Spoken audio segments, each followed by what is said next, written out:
My workshop is full of screw threads. All these cabinets, they just have lots of nuts and bolts in, all little drawers. And there are more over here. What's this one? Brass nuts and bolts.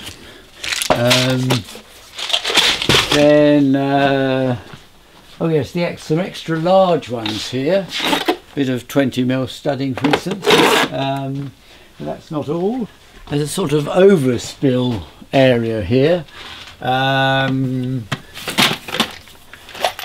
More than a lifetime supply of bolts there. I think they came from Rex's workshop. But it's not just nuts and bolts. A lot of the tools have screw threads on, so G-clamps just depend on screw threads. Then the largest screw thread I've got in the workshop, I think, is on my metal folder. Sort of brings down the top to clamp the metal in place, ready for bending. So screw thread there, and of course there's an obvious screw thread on my lathe, the lead screw.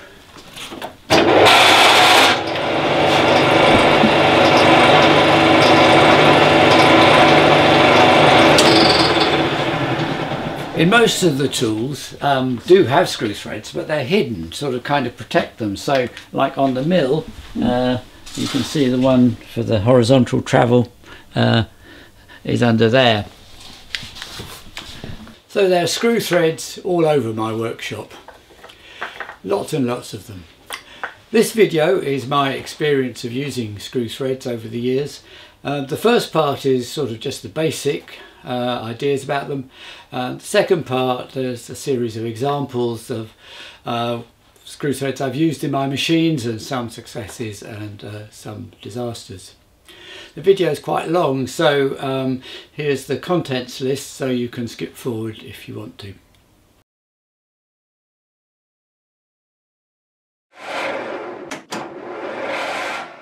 So I'm going to start by looking at how threads are made.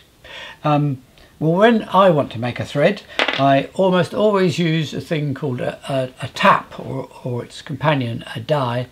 So this is a tap, looks a bit like a bolt, but it's got these flutes cut out of it, and it's made of a very, very hard steel that when you drive it through a slightly undersized hole, it literally cuts the thread as it goes. And a die is the same thing really, but looking a bit like a nut, but with bits cut out, and this will drive its way over a shaft, forming a thread in the same way. So I thought I'd demonstrate this by cutting a thread in a bit of 6mm 1/4" steel. So first of all, you have to drill the undersized hole. For a 6mm thread, it's a 5mm hole.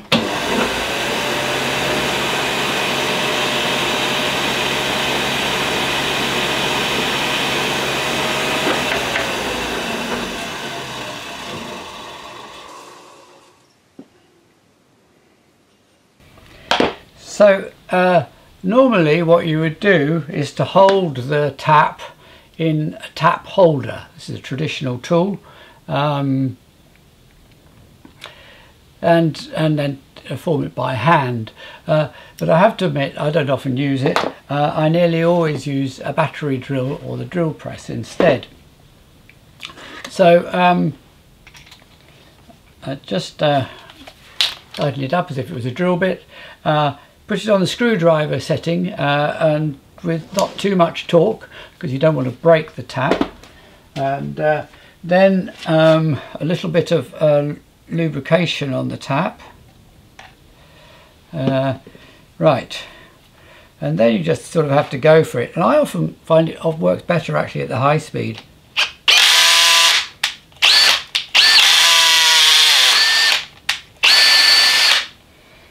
Well, made a bit of a meal of that, but it does fit the bolt very nicely.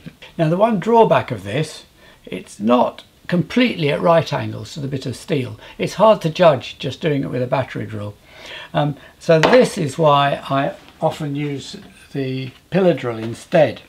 So really it's exactly the same thing, except that I mount the tap in the pillar drill, and the pillar drill has belt drive, so that's a bit like the adjustable torque in the battery drill. Doesn't have to, it'll just stop if there's too much torque.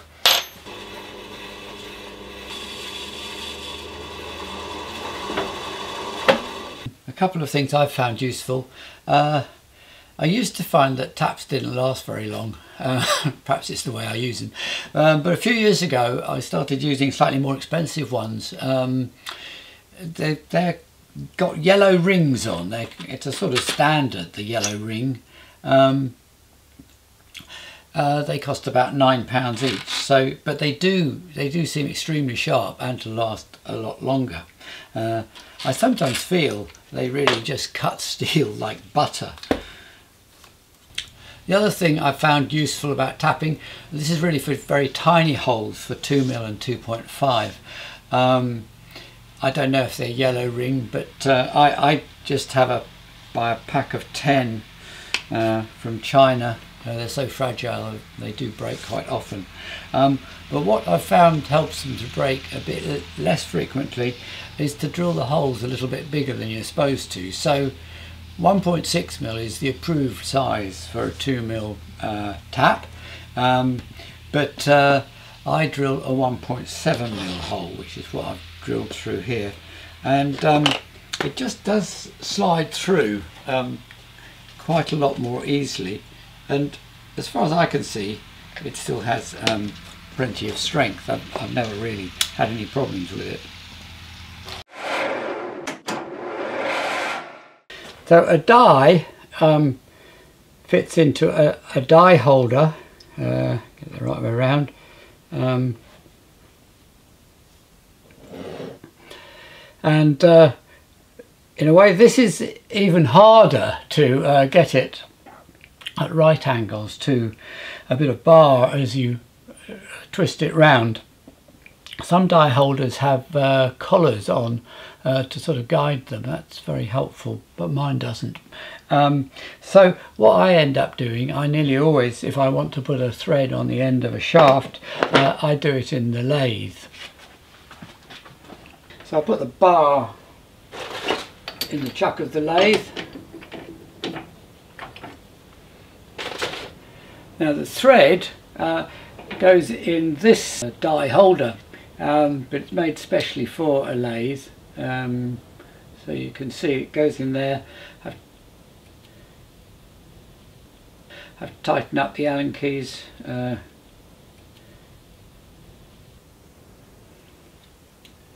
And this fits in the tailstock of the lathe, like that. So now put a bit of oil on it, lubricate it, set the speed. Don't want to go around too fast. Oh, it's actually on the right speed, about 70 RPM. And it'll literally wind itself on to the end of the bar. The sharp teeth of the dies kind of dig in.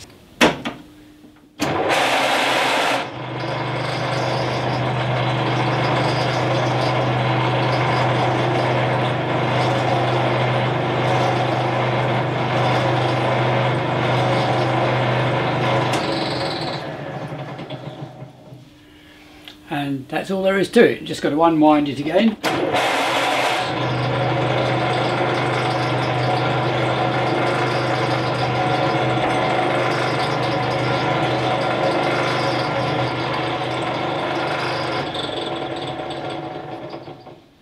And there it is, a pretty perfect thread. So I've got a bit of bar in the lathe, and this is my cutting tool. And as the bar rotates, the tool post will move slowly down the bed of the lathe, creating the thread with any luck.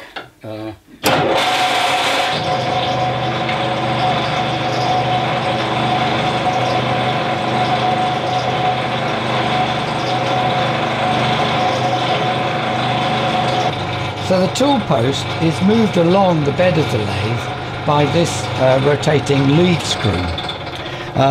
Then in the head of the lathe there's a gearbox down the bottom which adjusts the speed of the lead screw, so you can set it for any different pitch, in this case both metric and imperial threads. Well, I don't often make threads like this. I find they tend to turn out all rough and not very good. I do some fine cycle threads occasionally. Today, a totally different way of making threads has become widespread.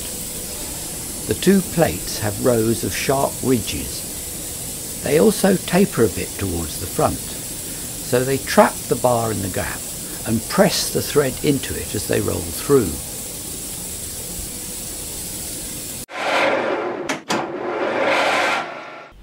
Every method of cutting a screw thread involves an existing screw thread. So obviously with a tap, the tap itself is a screw thread. With the lathe, the thread is on the lead screw. Not so obvious with thread rolling machines, but they still do involve screw threads. So if you take the example of the lathe, the lead screw, the machine that cut this lead screw almost certainly cut the lead screws for many other Colchester lathes. And then the machine that cut those lead screws cut the lead screws for a lot of other manufacturers' lathes. So there's a sort of family tree of screw threads that in a theory ought to go back to one original screw thread. Of course, it's not as neat as that. The earliest known screw thread is on an olive press made entirely out of wood, and I don't think that originated any other screw threads. But at the beginning of the Industrial Revolution, before there were strong metalworking lathes, there was a vogue for making screw originating machines, and the most famous one in Britain was made by Henry Maudsley. It's in the Science Museum. I've been to see it, but it's completely baffling. I have no idea how it works. It's all underneath the working bits, I think. But there's a helpful diagram I found, so this is what I've based my own version on. But it's much more fiddly and difficult than I was expecting. So to start with, I made a curved blade out of tool steel, well, out of spring steel. With a sharp edge. Now that goes in here,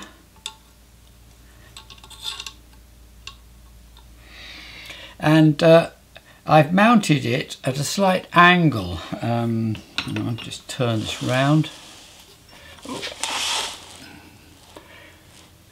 It doesn't look very much from there, but it is slightly angled outwards at the top. I will now put a bit of aluminium, a softer metal, into the vise, and now tighten up the curved knife against the, that's probably about right. And now I just have to start turning the bar, and with a bit of luck it will start to form a spiral. I can see it's doing it quite well now.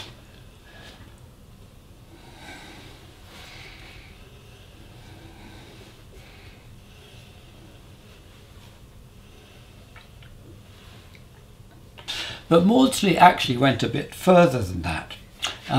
So on the other end, if I turn this round,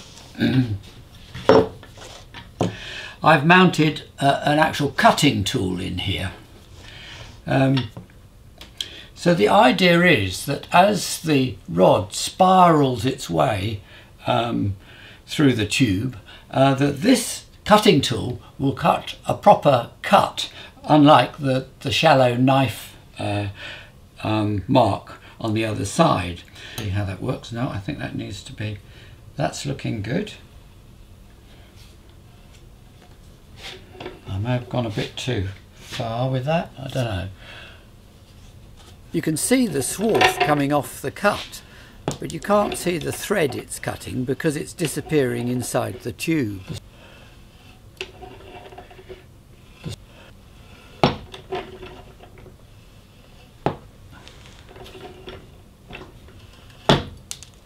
Well, I think I'll leave it there. If I remove the bar, you can now see my final rather imperfect thread. So there we have it. That's the knife blade cut that was pulling the rod through, and that's the actual cut made by the cutting tool that is a lot neater and will be the beginnings of an actual thread. And the clever thing about this is that you can actually make a thread that's more accurate than the one you started off with, because if you clamp something over a number of threads and use that to move the next bar through when you're cutting the next thread, it kind of averages out the imperfections in the individual threads. So by the beginning of the 19th century, people did have accurate threads and nuts and bolts, but each manufacturer made their own, and none of them were interchangeable. Then one of Maudslay's apprentices, Joseph Whitworth, took it on himself to standardise everything, and he bought nuts and bolts from a variety of different manufacturers, and he decided his standard was the best, and here it is. It stood the test of time extraordinarily well. At the time it was used on the very first cameras as the thread that fixes them to tripods. So this is an ancient camera I've got. That's the base. So it was still being used in the 30s and 40s. But here's my digital camera. Still got the thread on the bottom for fixing to a tripod, and it's still exactly the same original Whitworth thread. Well, although Whitworth standard was a brilliant idea, other people quickly brought in other standards, so it soon became quite messy and complicated. So today there are lots of different standards. The main difference between these threads is that some are very coarse and some are very fine. Whitworth's was a coarse thread, more like this, and metric is somewhere in the middle. And in America, still today, you get a coarse thread and a fine thread, but in Europe people generally just use the metric standard, though it's actually called the metric coarse, and there is a finer thread. Finer threads are supposed to be stronger because they cut into the bolt less, I think, but they jam up more easily and they can rust up, and also it's just more fragile, the thread, so it can get damaged. So in a way the metric is quite a good compromise.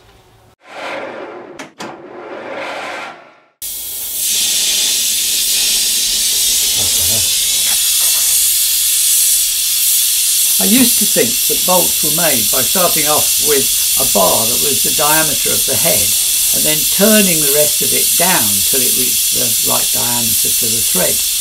But it's actually much more fun than that.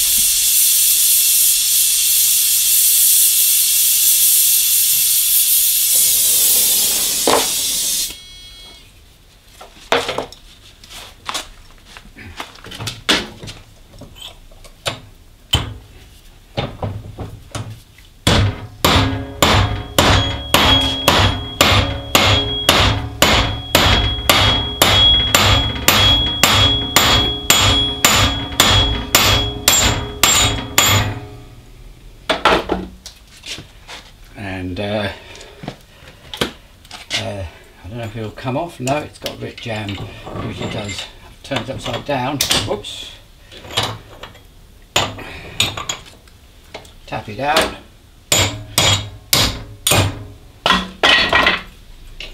In fact, when they make bolt heads, they usually stamp them once to get their general shape, and then a second time with a shaped punch to get the hex shape and also any text you want to have on the head of the bolt.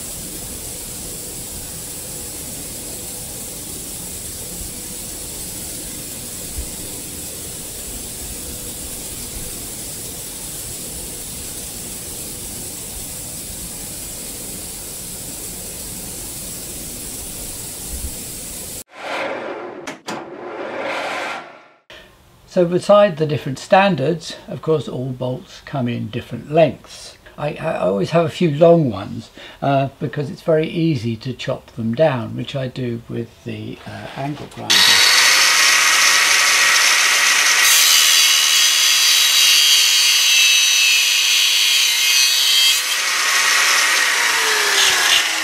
When they come out of the angle grinder, the edges are quite sharp. You can't always get a nut over them. So then I take them to the linisher.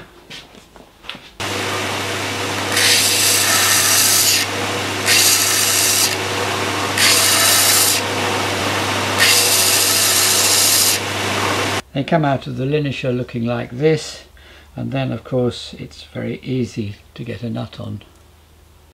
A quicker method is to put a nut on before grinding. Then when you take it off, it restores the end of the thread. But it's not so good because it still leaves it sharp and easily damaged. Then of course there are all sorts of different head shapes. This is the standard hex head, which is good, and you get a good grip on it with a spanner. But it only goes down to a certain size. This is the smallest. This is 5mm thread with an 8mm head on it, and that's about as small as you commonly get them. Below that, the bolts tend to have posi heads or flat heads. Then of course there are countersunk versions of all these things. For smaller sizes it's usually posi. For larger sizes it's often like a hexagonal key, like for an Allen key. Then of course there are Torx heads, which have become very common on cars and white goods, good with automatic screwdrivers, I guess. The only trouble I have with those is that the drivers don't seem to last very long. It's easy to mash them up.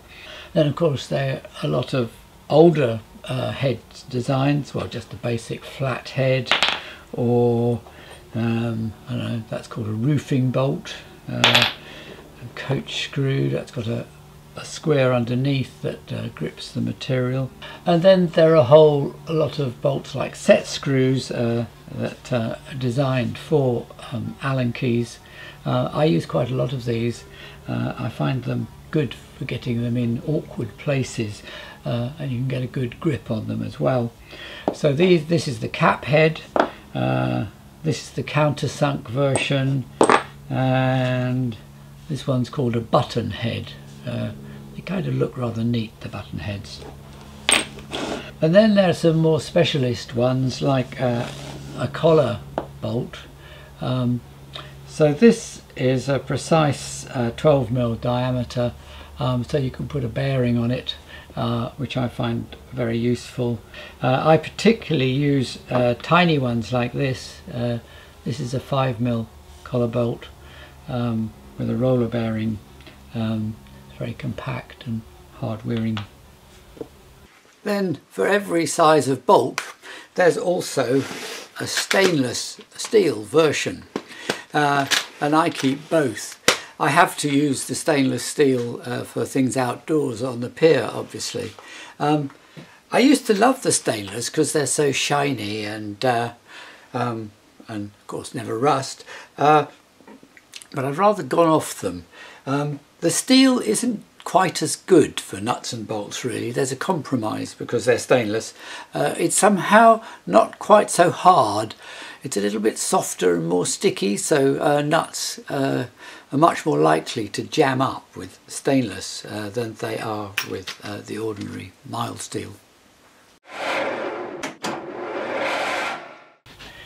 So if you've chosen your bolt and got the right head, the next thing is how tight to do it up. Well, I have to admit I don't even possess a torque wrench. It's essential if you're working on a car engine or something, but for my sort of things I just tighten them up till it sort of feels about right. You get to know after a while. And what really helps is that big nuts and bolts, it comes with a big spanner. So you've got much more leverage on a big bolt than you do on a little bolt. This is my little 5mm thread, 8mm spanner, and this comes with a dinky little spanner that's that long. So the difference is quite dramatic. But it means you sort of automatically get a much bigger leverage on the big bolts than you do on the little ones. I mean, mainly the point is that you don't want them to come undone, and often the problem with coming undone is vibration. You can buy special washers, spring washers. This is a common sort. It kind of digs into the head and into the metal to stop it working loose. For smaller sizes, you get these ones with just lots of serrated edges that dig in. Bicycles have nuts. A similar sort of idea. These shapes help to stop it spinning loose. Actually, just simple washers help because it just helps you to tighten up the nut more evenly. It reduces the friction, so you can get a better tension on it. Another way of preventing vibration running things loose is a nylock nut. So these are nuts which have a little ring of nylon crimped in, and these grip the thread to some extent, so it gets a lot stiffer when it's gripping the nylon, and that makes it less likely to come undone. Then of course there's Loctite, which I've mentioned before. It comes in different strengths. You just drip it on the joint between the bolt and the nut, and I think it works very well.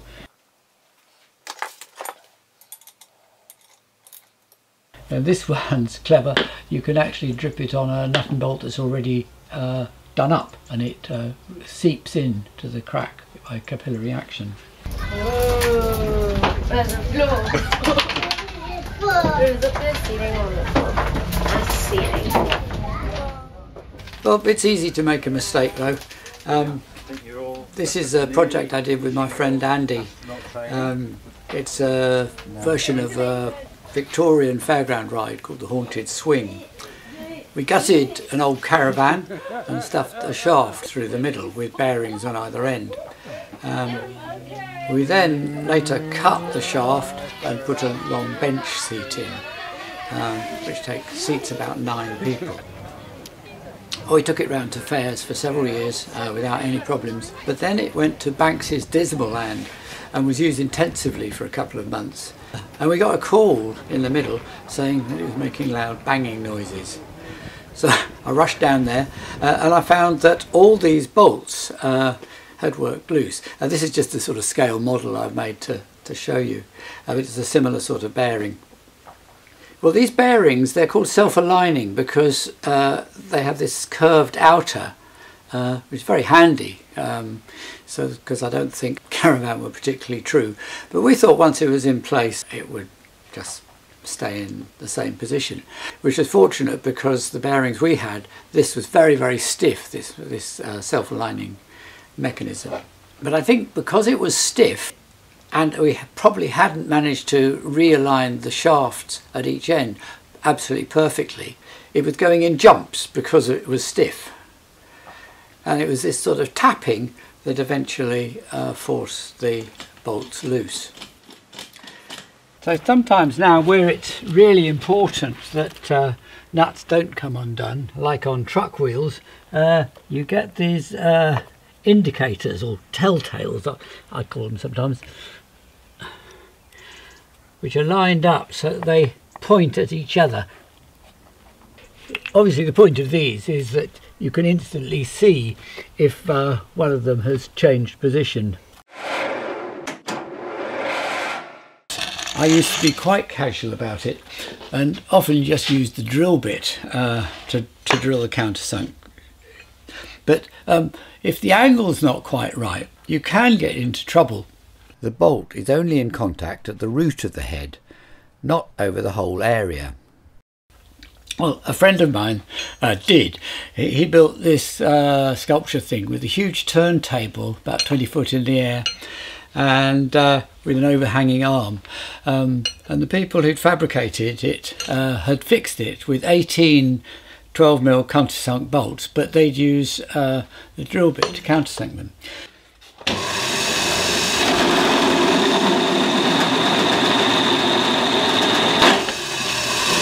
It's very tempting because it's so quick doing it with a drill bit, but it's only making contact down the bottom.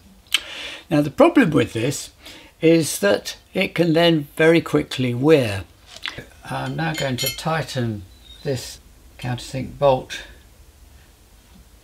the badly drilled one, into a lump of metal. Get it as tight as I can. Now, this is the test.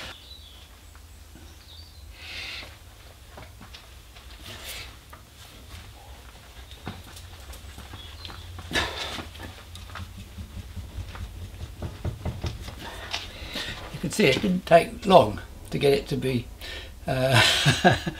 quite wobbly. So once it's wobbly, then there's a sort of tapping load on the bolts, and it will, after a while, it'll break by fatigue failure. And of course in that turntable, when one breaks, puts more load on the rest, and so it's like a sort of daisy chain. No. By the time it was noticed, 10 of the 18 bolts had already completely sheared off.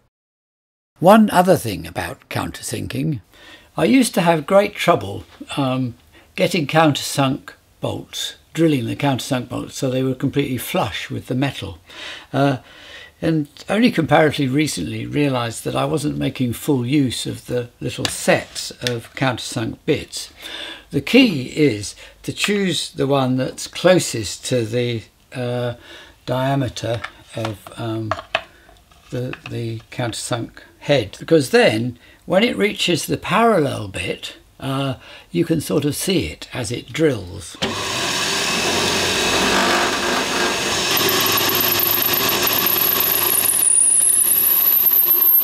When you get to this point, there's a little bit of flashing, just very, very slight raised edge that appears when you get to the parallel bit. That's pretty perfect. That's satisfying.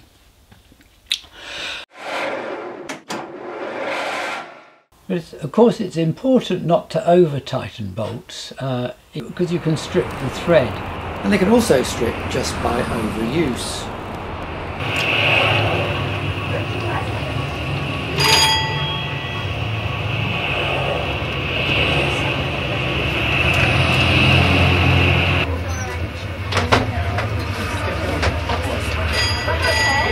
So with a lot of these machines, when they're new particularly, I keep having to take the covers off the frame to tinker with them.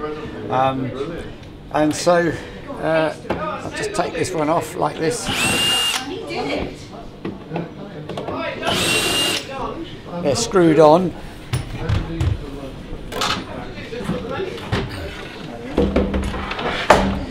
But I had to unscrew them so many times that they completely stripped the thread, because the metal's pretty thin. It's only about 1.5mm wall thickness, and so the answer to this are these little things called clinch nuts. What they're sort of almost like a pop rivet.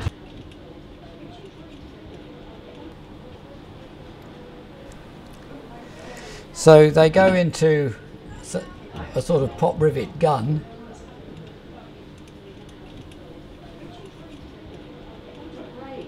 I've already drilled a hole,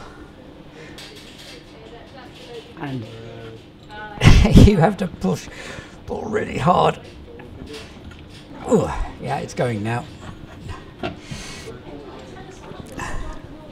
But you can sort of see down the tube maybe how it's pulled the metal of the nut against the tube. So it's a really good fit, a tight fit. And now there's probably 4mm thickness of thread through there, and they'll last forever. If you do need to restore a thread to its original size, there are these ingenious sets of thread restorers. I've only actually ever used one twice, I think, but they were lovely things, so I thought I couldn't resist showing you them. So there's my stripped thread, a stripped 8mm thread. The first thing is to drill out the hole a bit. In this case it's to 8.5mm.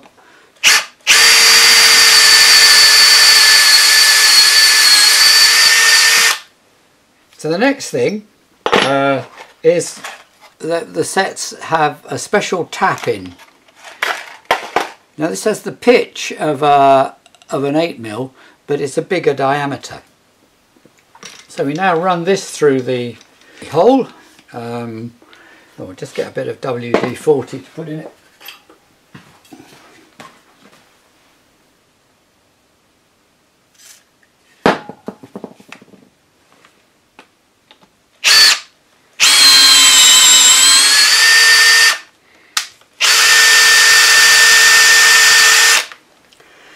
So that's our oversized tapped hole. Now we use this tool, and really it's these little inserts that are the heart of the system, and you just wind this in. Get this right. I think that's going now.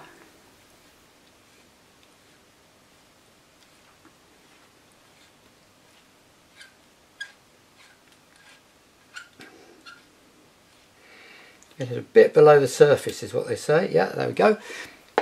And that now, the inside of that is a perfect 8mm thread. A perfect fit.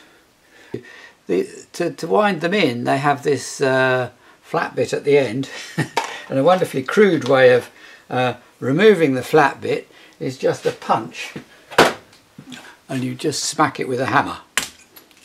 And then you're left just with a perfectly threaded hole. Very clever. Then of course there are wood screws. They've actually been around for a surprisingly long time. They were actually made by hand, filed individually, since the 15th century on posh bits of furniture. And there's also a rather cruder version made from nails. So most nails had a square section because they were forged, and they could be twisted like that. And I've read that it was gunsmiths who found that it was useful to be able to remove the lock, the flint lock, the metal part, from the wooden gun stock for repair, and so they put a slot in the top of these nails to give it a twist to start it coming loose. But of course it wasn't until the advent of automatic lathes in the 19th century that mass production became a possibility. In Britain this was started by a Mr. Nettlefold, and the shape of the screw is the sort of classic wood screw that remained unchanged until comparatively recently. Nettlefold set up shop just round the corner from Novelty Automation in 1819. But of course today wood screws are amazing. With the modern production machinery, the things you can do are extraordinary, really. I've got this bit here which can sort of grip the screw. Then further down you can see the actual thread is serrated, and when you get near the tip There's this little V cut out. I think that's to help it drive its way into the wood without drilling a pilot hole first. I have to admit though that most of the time I just use cheap carcass screws. They work just fine for fixing plywood to wooden frames and that sort of thing. Sometimes to get them started, or it's quicker, I find to knock them a bit of the way in with a hammer before actually screwing them.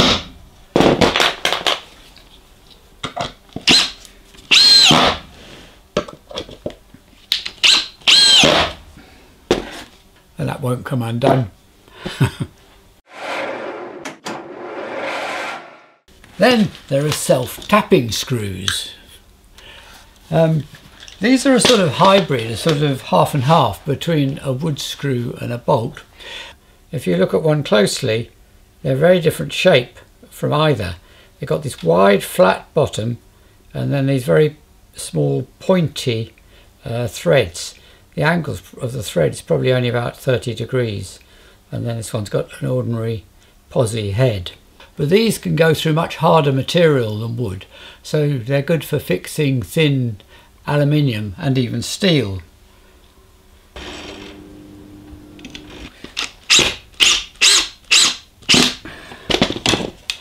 And a surprisingly strong joint.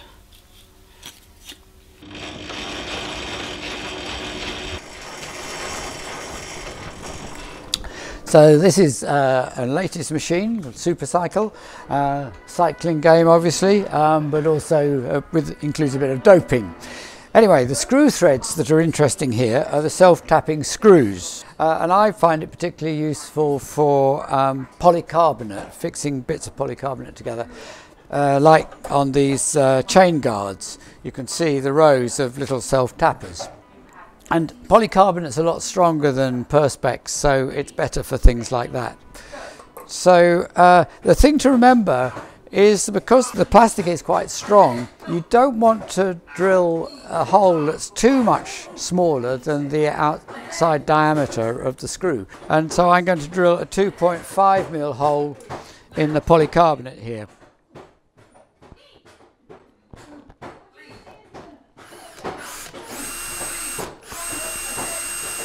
Oops. That's one.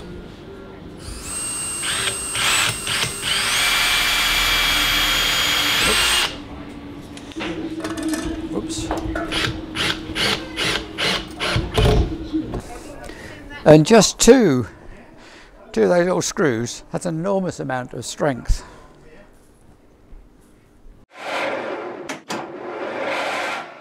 So the threads in my machine tools and also those ones in G-clamps are a different shape. They're sometimes called castle threads, I guess, because they look a little bit like the battlements. And the point of this shape is that it can transmit a lot of force, so you can clamp something up hard. But I find them very useful for converting rotary motion into linear motion.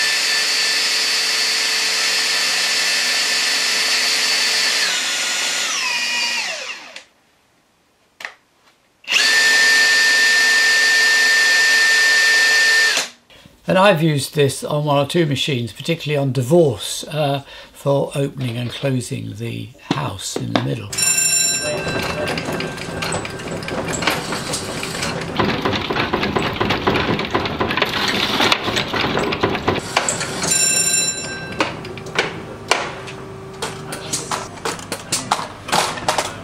There's quite a lot of play in these nuts, so it's not entirely precise.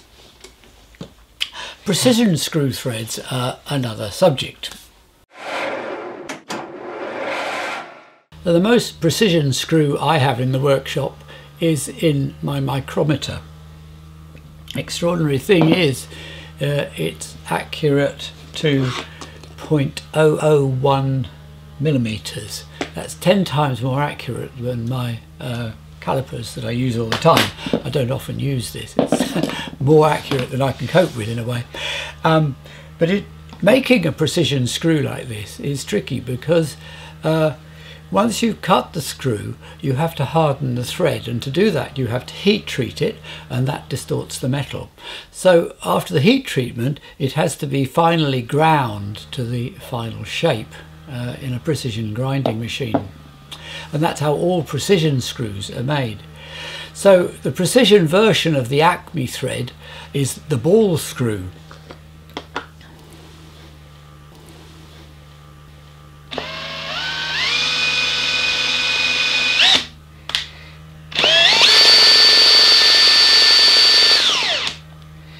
And these are beautiful things. I've never used one in one of my machines because they always used to be so expensive. But you can now get real bargains from China. I just got this and it was £17. I'm not quite sure in one of my machines where I would need this precision, but I'm tempted now. The nut itself is amazing. Inside there are lots of ball bearings that run round in a circular track.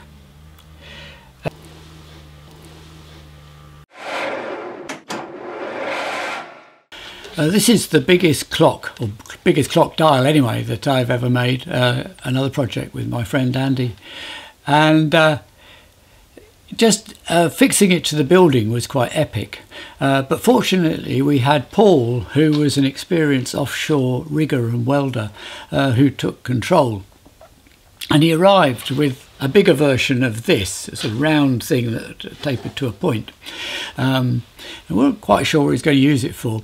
But once he was up in the air, it was obvious. If you've got a huge frame that's suspended by the crane, it's very difficult to line up the holes. So what you do, you stuff your podger through a hole in the frame that's moving about, and then you try and get the other end in the bracket in the building.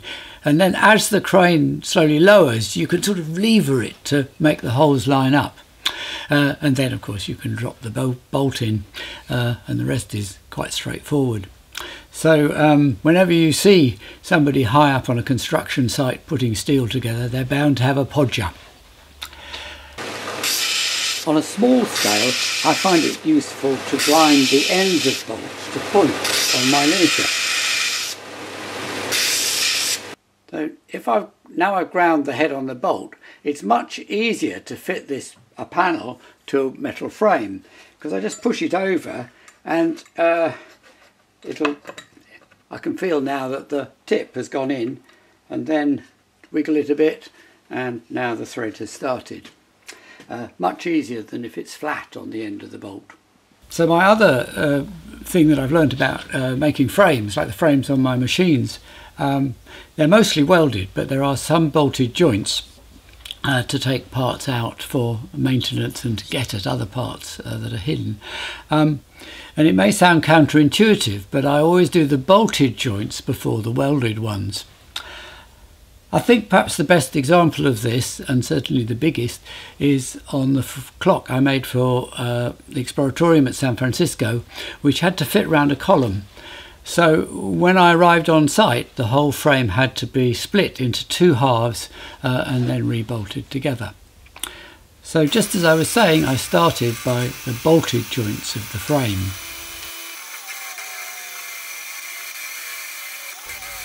So this is half a side piece that I'm bolting to a short joining piece.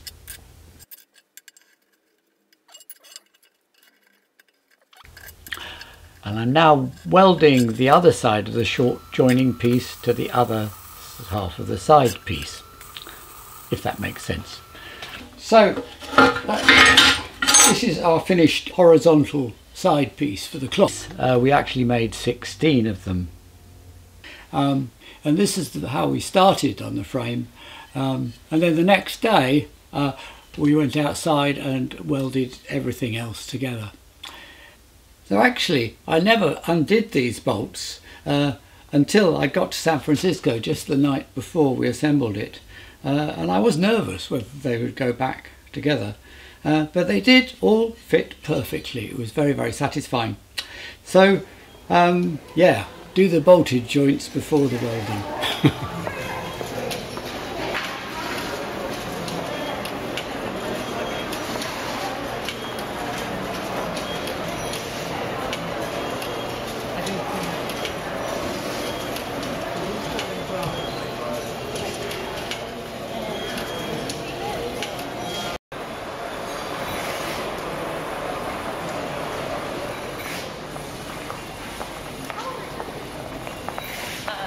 for it to.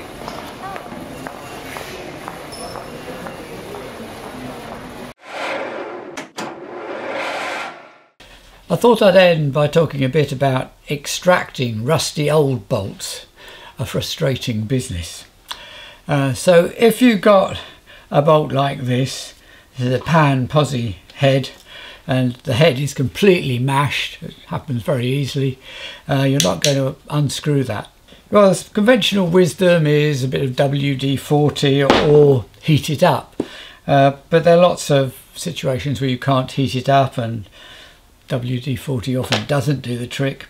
So a couple of things that I've found useful. First is my mole grips. So just to grip the bolt round the head, you've got to get it exactly right, the tension, so it's gripping the head really firmly. And then once you've got it right, you can snap them shut, and then you can... I've got that one to turn. I wasn't sure if I would actually, but I'll tighten it up again because I'll show you the other technique that I've found useful, and that is simply to use an angle grinder to turn the head back into a flat-headed screw.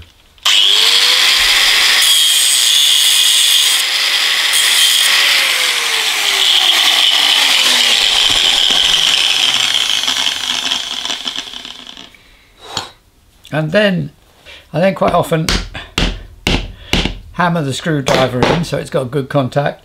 And then also another thing, I quite often then use my mole grips again just to grip round the screwdriver to give myself better leverage.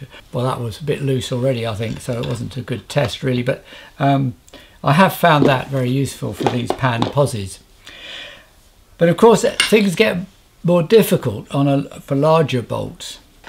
So then there are these things called screw extractors. The idea is that you drill, made of hard steel, you drill that bit in up to there, then turn it over, and then you force this one in, the spiral going down into what you've drilled. This is a new bolt. I just tightened it as much as I could. Seems to need a pilot hole first. Then it's a bit weird, you have to drill the thing in backwards, then flip it over, and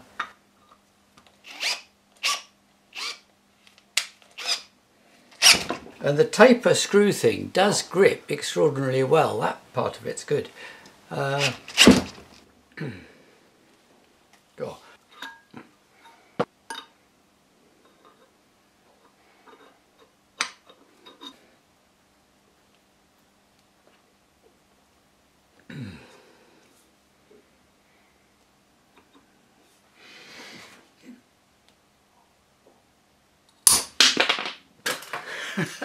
Not the biggest success. Maybe other situations it would work.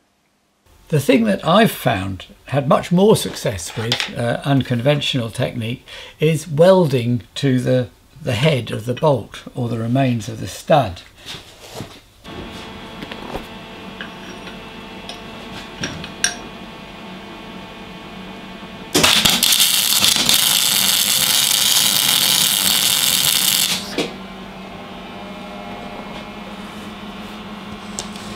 So a nice blob of weld not only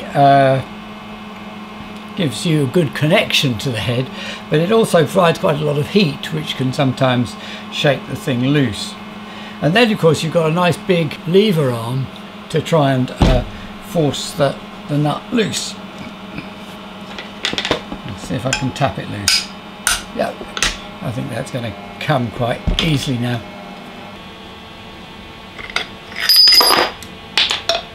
That was easier than sometimes because the thread wasn't in too bad shape. Well, that's the end of this episode. Turned out to be rather a mammoth one, and there's lots more I could have put in. But I hope you found something useful from it. It was fun to make this one.